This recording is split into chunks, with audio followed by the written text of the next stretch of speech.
우리나라에는 뿌리 깊은 서열 문화가 자리 잡고 있습니다. 아마도 대한민국 성인 남자라면 80% 이상이 가는 군대가 근원이 아닐까 하는 생각도 문득 듭니다. 저는 군대를 좀 늦게 갔는데 4살 어린 친구들과 함께 군생활을 하면서 저보다 한 달 빨리 자대에 배치받은 친구도 고참이 되더라고요. 그래서 제대하는 그날까지 고참에게 깍듯이 존댓말을 하고 그리고 명령하는 대로 들어야 했던 그런 시간들이 생각이 납니다. 사실 사회에서 보면 까마득한 동생인데 불과 한두 달 사이에 서열이 나눠지는 것, 그것이 오늘 우리가 살고 있는 우리의 현실 아닌가요? 우리나라 대학은 해마다 순위를 매겨서 신문에 크게 게재를 합니다. 심지어 국내 인류 대학이라고 하는 연대, 고대는 해마다 연합체육대회 행사를 하는데 이것을 연고전으로 부르느냐 고연전으로 부르느냐 이것으로 여전히 신경전을 벌이고 있습니다. 높은 곳을 추구하는 본능은 어쩌면 우리 집안에서부터 시작되지 않을까요? 저는 어렸을 적부터 어머님이 저를 위해서 기도해 주실 때마다 세상에서 머리가 될지언정 꼬리가 되지 않게 해주시고 이런 기도를 늘 들으며 자랐습니다. 여러분들 여러분 자녀에게 그런 기대를 가지고 기도하고 있지 않습니까? 제가 대학 다닐 때 법학과에 아는 후배 이름 중에 참 특이한 이름이 있었습니다. 이름이 변호사였습니다. 성이 변씨고 이름이 호사였는데 그 동생의 이름은 더 특별합니다. 변판사였습니다.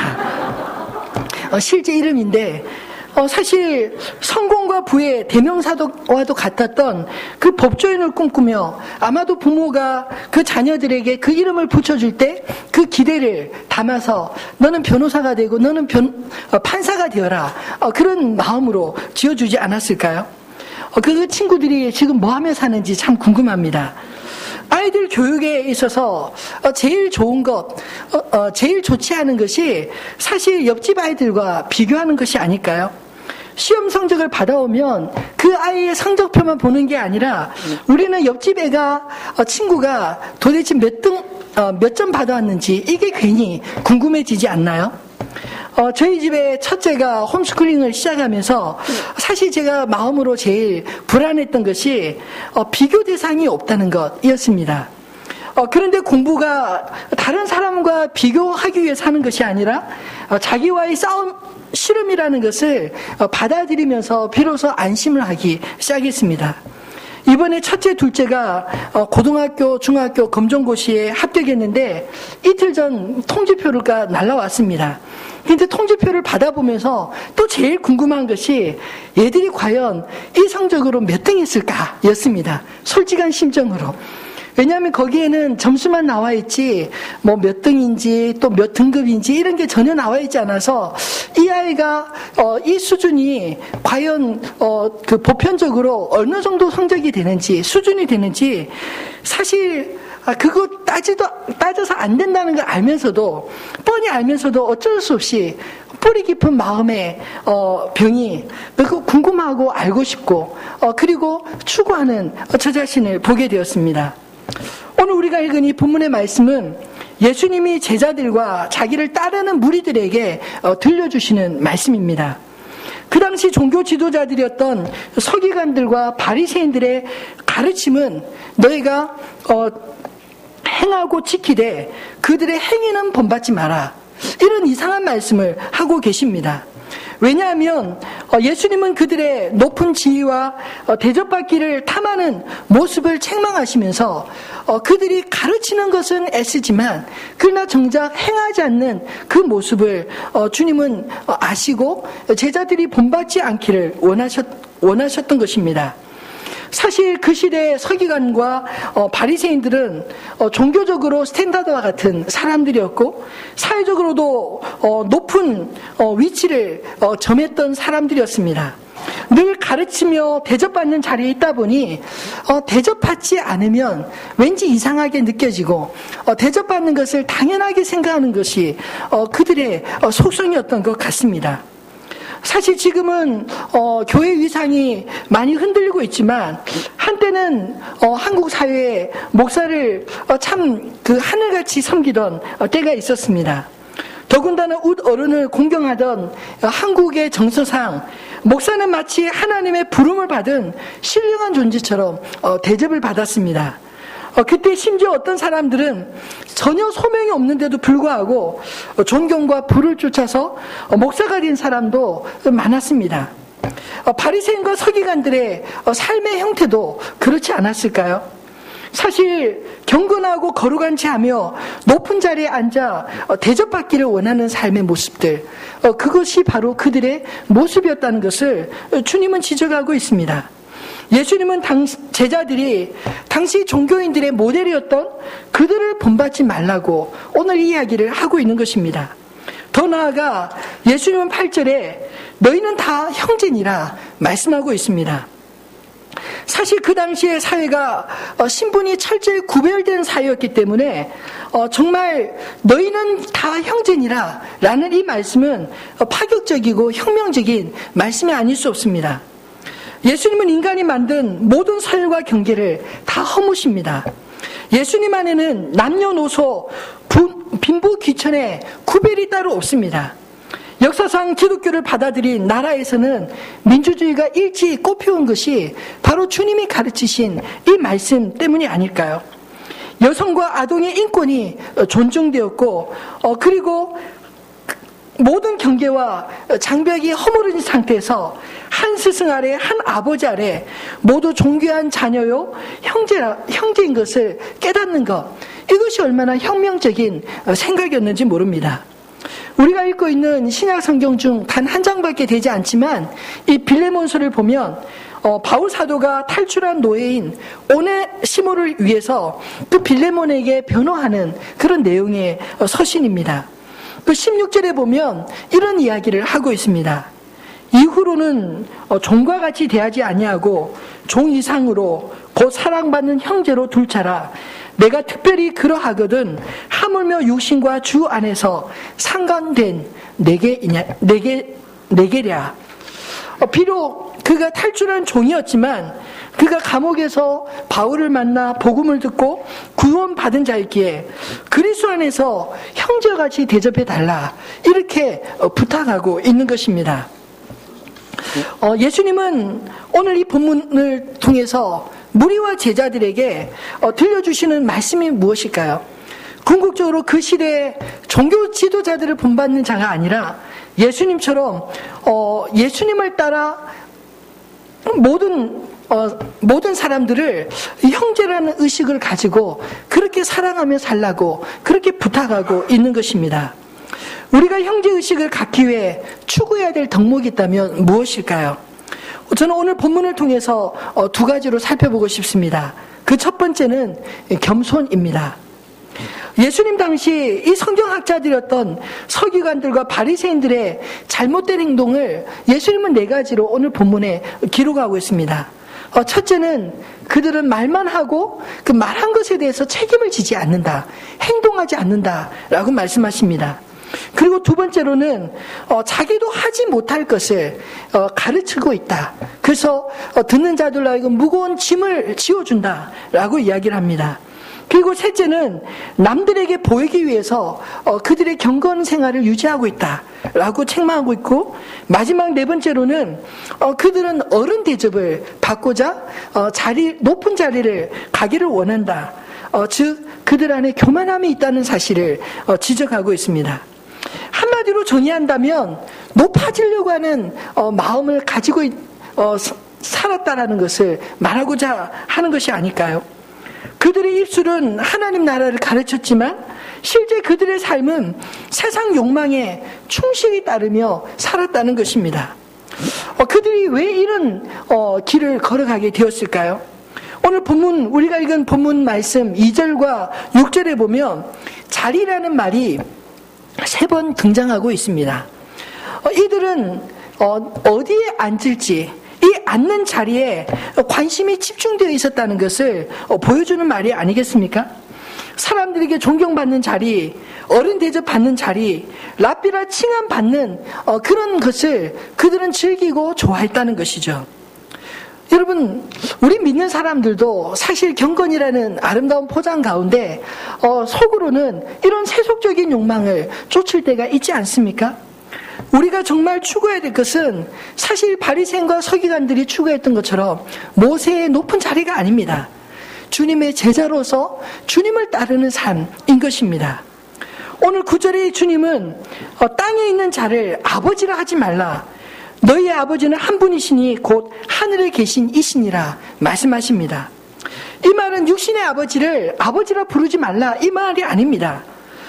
극존칭의 칭호로서 우리가 부를 수 있는 아버지라는 칭호는 오직 육신의 아버지 외에 하나님밖에 없다 이 이야기를 하고자 하는 것입니다. 사실 그 시대나 오늘날에도 영적인 권위자를 일컬어서 아버지라고 부르곤 합니다. 카톨릭의 사제를 우리가 파더, 아버지라고 부르지 않습니까? 제가 학창시절 섬겼던 선교단체에서 순장과 그 순원의 관계를 영친관계 이렇게 표현했는데, 그러니까 애교를 섞어서 우리 아빠, 우리 엄마예요 하면서 후배들이 선배들을 이렇게 높여주면 은근히 참 기분이 좋았습니다. 근데 간혹 개 중에 진짜 한두 살 많을 뿐인데 정말 영적인 권위자 행세하려는 아빠, 엄마 행세하려고 하는 친구들을 보면 참 꼴불견처럼 느껴졌었습니다. 여러분, 예수님이 왜 제자들에게 너희는 랍비라 칭함을 받지 말라라고 말씀하셨을까요? 사실 제자로 살아간다는 것, 그것은 언젠가 나도 선생이 될 수 있다라는 그런 소망이 있어야 제자도 할 맛이 나지 않겠습니까? 근데도 예수님께서 제자들에게 랍비라, 선생이라 칭함을 받지 말라고 하신 이유가 무엇일까요? 본문의 말씀에 보면 너희 선생은 하나요? 너희는 다 형제이기 때문이다. 이렇게 말씀하고 있습니다. 누가 높아지고 낮아지는 것이 아니라 하나님 앞에서는 형제로서 모두가 다 평등하다. 이야기를 하고자 하는 것입니다. 만약 이 말씀을 저에게 적용한다면 어떻게 될까요? 저는 사실 부교육자로 20년을 지냈었습니다. 그런데 이 말은 담임 목사하지 말고 평생 부목사 하라는 말과 똑같은 말입니다.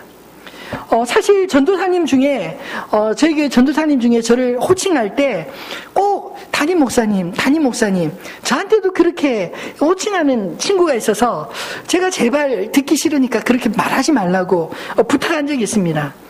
여러분, 담임 목사직은 목사들 중에 그 교회에서 서열이 제일 높다는 것이 아니라 교회를 대표한 직무를 맡았을 뿐이지 타이틀이 그 사람의 인격이나 권위를 다 말하는 것은 아니지 않습니까? 여러분, 장로가 집사보다 더 높고 순장이 순원보다 더 높다는 이런 의식을 갖게 되면 사실 그 시대의 서기관들과 바리새인들과 다를 바가 무엇이겠습니까? 빌립보서의 사도 바울은 2장 3절에 이렇게 이야기합니다. 높아지기 위해서 서로 다툼이나 허용으로 일하지 말고 오직 겸손한 마음으로 각각 자기보다 남을 좋게 여기라, 낮게 여기라, 이렇게 말하고 있습니다. 사랑하는 성도 여러분, 우리 교회 안에서 서로 직분으로 차별을 두지 않고 서로 좋게 여기는, 낮게 여기는 그런 풍조가 있어지기를 주님의 이름으로 축원합니다. 겸손이라는 것이 무엇입니까? 상대방에 대한 존중과 예의를 갖추는 마음이 아닐까요? 오늘 예수님께서 서기관들과 바리새인들을 책망하신 것은 그들에게 이런 겸손이 결여되어 있었기 때문입니다. 모세의 자리에 앉아서 율법을 가르치는 것에서 자신의 존재감을 얻고자 했던 것입니다. 그러나 우리의 신분은 내가 어느 자리에 앉는가 하는 것이 있는 것이 아니라 내 아버지가 누구신가, 나의 선생과 지도자, 나의 주님이 누구신가, 여기에 달려있는 것이 아닐까요? 하나님이 내 아버지시오, 그분이 우리의 선생이시오, 주님이신데 우리에게 더 필요한 것이 무엇이 있겠습니까? 하나님은 우리가 어쩌면 그토록 중요하게 생각하는 순서나 자리, 이것을 중요하게 생각하지 않으실지 모릅니다. 오히려 주님은 우리의 마음이 주님을 모실 수 있는 겸손함이 있는지, 주 안에서 형제를 알아볼 수 있는 섬김의 마음이 있는지, 이것을 더 알아보시지 않으실까요? 궁극적으로 우리 모두는 하나님의 자녀요, 하나님의 백성이며 그리스도의 제자라는 신분, 이것이 가장 아름다운 신분이지 않겠습니까? 성 어거스틴이 어느 날 자신의 제자들로부터 이런 질문을 받았다고 합니다. 선생님, 그리스도인들에게 있어서 최고의 덕목은 무엇입니까? 그러자 어거스틴은 대답합니다. 첫째는 겸손이다. 첫째라고 이야기를 하니까 제자들이 둘째를 묻습니다. 선생님, 그러면 둘째는 무엇입니까? 둘째도 겸손이다. 그러면 셋째는 무엇입니까? 셋째도 겸손이다. 그렇다면 선생님, 겸손의 반대말은 무엇입니까? 교만이다. 제자들이 다시 물었습니다. 선생님, 그러면 교만이란 무엇입니까? 이 질문에 대해서 어거스틴은 매우 의미심장한 대답을 주었습니다. 나는 지극히 겸손하다고 생각하는 것이다. 여러분 아시겠습니까? 교만이라고 하는 것은 나는 지극히 겸손하다, 이렇게 생각하는 것이 바로 교만이라는 것입니다. 거울 앞에 서면 우리의 모습을 정확하게 볼 수 있습니다. 겸손은 하나님의 거울 앞에서, 즉 불꽃 같은 눈으로 우리를 바라보시는 하나님의 시각으로 우리의 본 모습을 바라보는 것이 아닐까요? 그 속에 우리의 어둡고 거짓되고 부족하고 연약한 허물들이 적나라하게 드러나지 않겠습니까? 그럴 때 겸손함이라고 하는 것은 그대로 인정하고 그것이 자신의 모습이라는 것을 받아들이는 것, 그것이 겸손함이고, 그것을 받아들이지 않고 인정하지 아니하려는 것, 그것이 교만이라는 것입니다. 겸손은 깊은 신앙이 없이는 불가능한 마음가짐이라고 생각합니다. 하나님을 절대 신뢰할 때, 하나님의 주권을 신뢰할 때 우리가 진심으로 겸손해질 수 있기 때문입니다. 몇 해 전 타계한 헨리 나우에는 하버드 대학 교수직을 내려놓고 정박과 수용소로 들어가서 여러 가지 허드렛 일을 하면서 그의 노후를 보냈습니다. 많은 사람들이 그 이유가 궁금했는데 그는 예수의 이름으로라는 책을 써서 대답을 대신했습니다. 자신은 어려서부터 공부를 잘해서 신동이라는 소리를 들었고, 또 하버드 대학 교수까지 올라오는 동안 올라가는 길만 살아왔다는 것입니다. 그러다가 어느 날 정신박야가 한 친구를 만났을 때 인간의 고통에 동참하는 내리막길을 통해 예수님을 바로 알아볼 수 있다는 것을 깨달았노라, 그런 고백을 하고 있습니다. 그가 오르막길을 올라갈 때 보이지 않았던 예수님이 내리막길에서는 복음서에 나타나는 예수님을 그가 만날 수 있었다는 그런 고백을 했던 것입니다. 왜일까요? 예수님이 친히 높은 곳에서 스스로 낮은 곳, 이 땅에 육신이 있고 가장 천한 곳으로 내려오셨기 때문이 아니겠습니까? 마태복음 11장 29절 말씀은 주님의 겸손을 배우는 유익을 이렇게 말씀하고 있습니다. 나는 마음이 온유하고 겸손하니 나의 멍에를 메고 내게 배우라. 그리하면 너희 마음이 쉼을 얻으리니. 여러분 마음에 혹 쉼이 없고 마음이 복잡하다면 이유가 뭘까요? 오늘 이 말씀을 가만히 묵상해 보면 답은 너무나 간단합니다. 우리가 주님의 멍에를 메고 겸손을 배우지 않기 때문이 아닐까요? 겸손은 우리를 깎아내리고자 하시는 하나님 뜻이 아닙니다. 하나님께서 자기에게 복종시키고자 하시는 뜻이 아니라 우리에게 주신 바로된 삶으로 인도하는 하나님의 거룩한 뜻이라는 말씀입니다. 우리의 마음이 높아져서 하나님도 알아보지 못하고 내 형제도 알아보지 못하는 그런 일이 없어지기를 주님의 이름으로 축원합니다. 두 번째로 형제의식을 갖기 위해 추구해야 될 덕목은 무엇일까요? 섬김입니다. 인간은 본능적으로 높아지고 싶고 대접받고 싶은 자리에 가고 싶어 하지 않습니까? 사실 예수 믿으면서 힘든 것이 있다면 무엇일까요? 내 욕망대로 내 마음대로 살고 싶은 그런 마음을 거스려 살아야 되는 것 때문이 아닐까요? 사실 잘 알면서도, 하나님의 뜻을 잘 알면서도 내 욕망을 포기가 잘 안 되는 그런 문제들 때문에 우리는 참 힘들어하지 않습니까? 저도 목사의 아들로 자라고 목회자의 길을 20년 넘게 살아오면서 어렸을 때부터 참 많은 대접을 받아왔습니다. 그래서 그런지 몰라도 사실 대접을 받는 것이 대접하는 것보다 훨씬 익숙한 것이 사실입니다. 여러분 사실 오늘 말씀을 준비하면서 좀 부탁하고 싶은 게 있습니다. 저희를 타락시키지 않으시려면 저를 너무 대접하지 않으시는 게 좋습니다. 미리 부탁드리는데 제발 명절에 선물 보내지 마십시오. 절대로 서운해하지 않겠습니다. 왜냐하면 하나님 제게 주신 특별한 은혜가 있는데 잘 기억을 못합니다. 이 선물이 어디서 왔는지 누가 보냈는지 기억을 못하는 게 주신 은혜인 것 같아요. 그래서 준 사람도 기억 못하고 안 준 사람도 기억 못하니까 다 쌤쌤입니다. 근데 중요한 것은요, 선물 주는 것보다 더 고마운 게 사실은 서로 얼굴을 대할 때 편안하게 함께 웃어주시는 그런 표정 하나가 오히려 더 고맙습니다. 여러분 그렇지 않나요?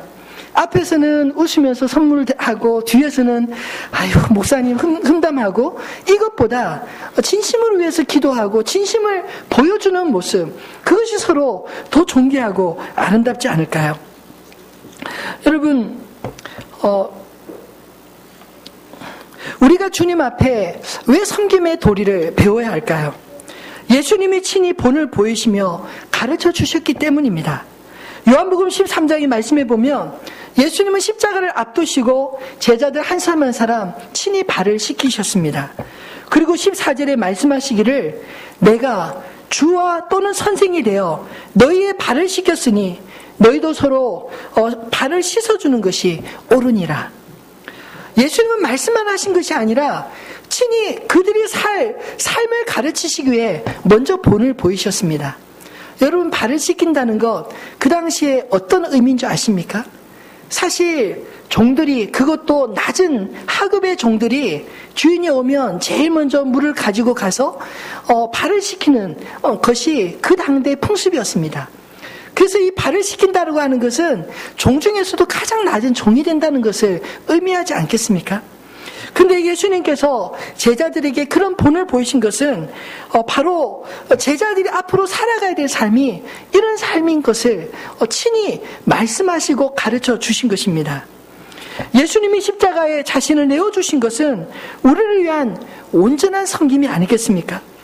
마태복음 20장 28절에 인자가 온 것은 섬김을 받으려 함이 아니라 도리어 섬기려 하고 자기 목숨을 많은 사람의 대속물로 주려 함이니라. 그렇게 가르치시고 말씀하셨습니다. 스승 되시는 예수님이 섬기는 자로 우리 가운데 오셨다면 그의 제자들이라고 하는 우리들은 마땅히 서로 섬기는 것이 당연하지 않겠습니까? 섬기는 것은 특별한 일이 아닙니다. 당연한 일입니다. 섬기는 자는 자기 입장을 따지고 주장하는 자세를 취하면 안 됩니다. 섬김은 자신의 입장은 늘 미루고 상대방의 필요에 민감하게 반응하는 자세입니다. 예수님은 서기관들과 바리새인들 안에 경건의 모양으로 리더십을 행사하는 것을 아시고 책망하십니다. 그리고 친히 십자가를 지심으로 참된 섬김의 리더십을 보여주신 것입니다. 혹시 엘리제 쉐핑이라는 이름을 들어보신 적 있나요? 한국 이름으로 서서평이라는 이름입니다. 테레사가 인도의 성녀라면 이 서서평 선교사는 한국의 성녀였습니다. 그러나 테레사 수녀가 잘 알려진 것과 달리 이 서서평이라는 이름은 거의 알려지지 않은 이름입니다. 미국인인 이 서서평 선교사님은 1912년도에 처음으로 조선에 온 간호 선교사였습니다. 찢어지게 가난한 나라 조선에서 22년간 살아가며 보리밥에 된장국을 먹고 고무신을 끌고 다니면서 가난하고 병든 이웃, 나 환자들까지 죽을 때까지 섬기신 분이셨습니다. 만성 풍토병과 과로, 영양실조로 숨질 당시 그녀가 남긴 것은 담요 반장, 동전 7전, 강냉이 가루 2홉, 그것이 전부였다고 합니다. 서서평 선교사의 부음을 듣고 그의 집에 달려간 벗들이 그의 침대맡에 걸려있던 좌우명을 보고 깜짝 놀랐다고 합니다. Not success, but service. 성공이 아니라 섬김이다. 그녀의 내한 100주년을 맞아 2권의 그분의 평전이 나왔는데 그중 한 권의 제목이 바보야, 성공이 아니라 섬김이야 입니다. 여러분, 사실 우리는 누구나 다 위를 바라보며 높은 자를 향해 성공을 향해 살아가지만 사실 진정한 성공의 길을 보여주신 주님은 섬김을 가르치셨습니다. 예수님은 8절로 12절 말씀을 통해서 우리가 랍비라 칭함을 받을 자가 아니요 하나님 외에 아버지라 부를 자가 없으며 지도자라 칭함받을 자가 없다라고 말씀하십니다. 오직 하나님만이 참 선생이요 아버지시며 그리스도가 우리의 진정한 주인이시기 때문입니다. 그 한 분 하나님을 섬기는 우리 모두는 그러므로 한 형제인 것입니다. 형제들끼리는 가르치는 것이 필요한 것이 아니라 섬기는 것이 필요한 것입니다. 왜 우리가 가르치려고 할까요? 내가 상대방보다 높은 위치에 있다고 생각할 때 우리는 가르치려 하지 않습니까? 그리고 그보다 더 많이 알고 있다고 생각할 때 우리는 가르치려 하지 않습니까? 그러면 가르치는 자가 없으면 어떻게 될까 염려하실 분이 있을지 모릅니다. 가르치는 자가 없지만 섬기는 자가 더 많다면 여러분, 가르치는 것 이상으로 우리가 더 많은 것을 배울 수 있지 않을까요? 참된 섬김, 그것은 우리 힘으로 하는 것이 결코 아닙니다. 오직 성령으로 충만할 때, 주님이 내 인생의 참된 주인이 될 때 가능한 것입니다. 예레미야 31장 33절, 34절 말씀 우리 같이 한번 읽어볼까요?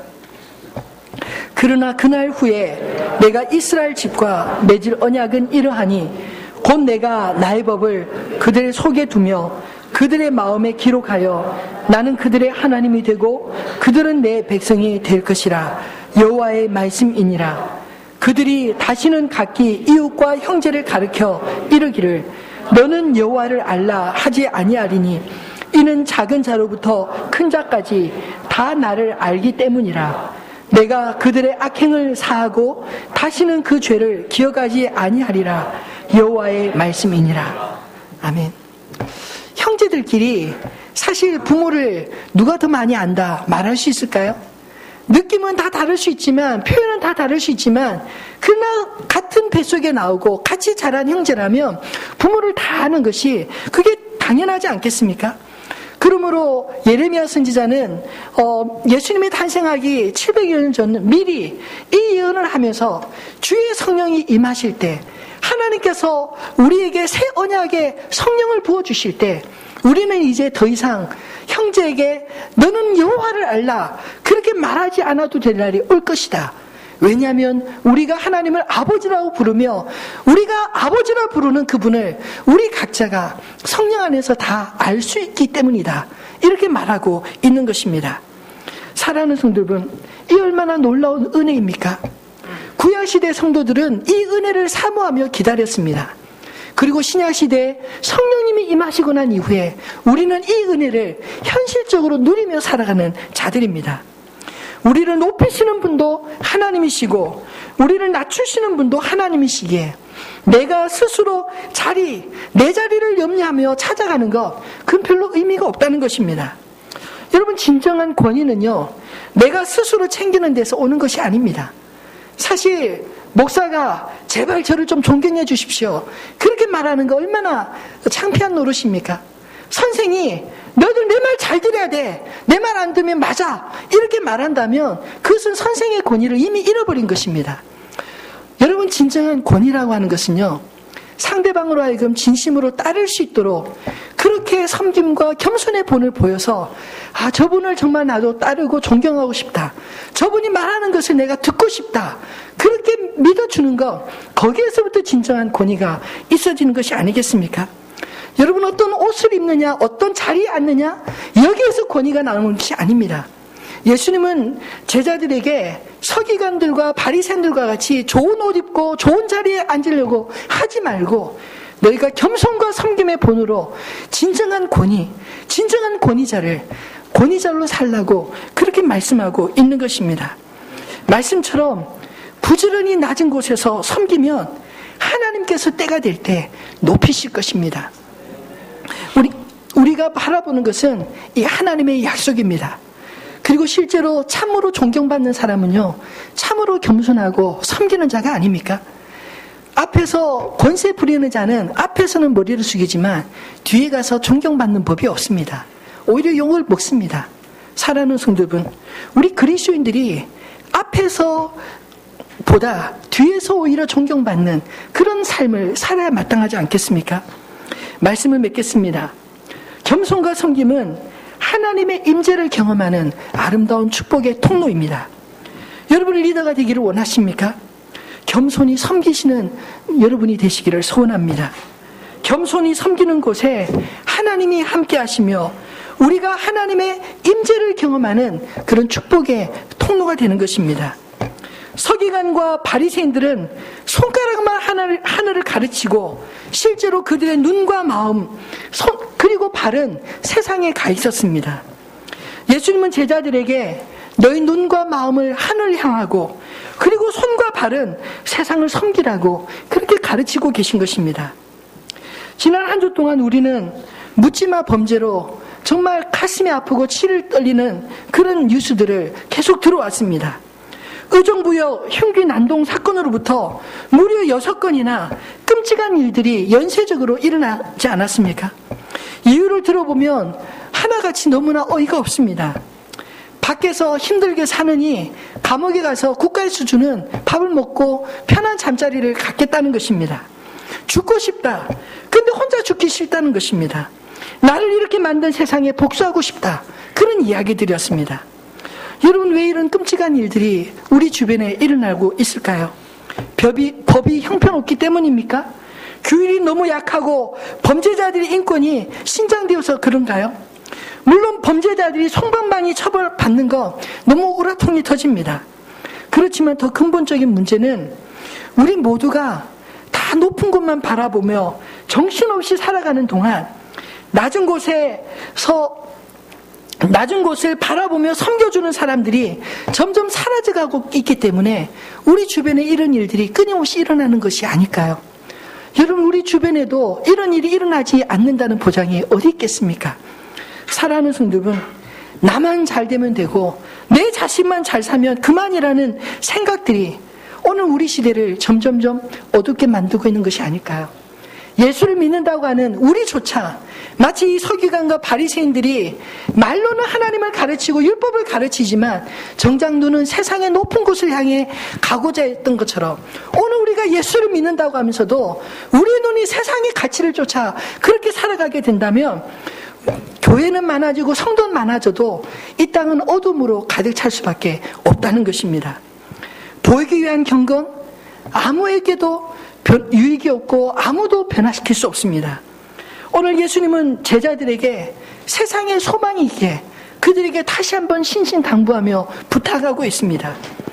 하나님 나라 가치로 낮은 곳에서 섬기는 자가 되라는 것입니다. 하나님 나라는 섬기는 자가 큰 자라고 분명하게 가르치시는 것입니다. 사랑하는 성도 여러분, 겸손히 섬기는 그 자리에 주님이 계십니다. 그 자리에 주님은 우리를 기다리고 계십니다. 그 자리에서 주님은 우리를 만나 주실 것입니다. 날마다 우리의 삶 가운데 그 주님과 함께 동행하는 은혜가 저와 여러분 안에 있어지게 되기를 주님의 이름으로 축원합니다.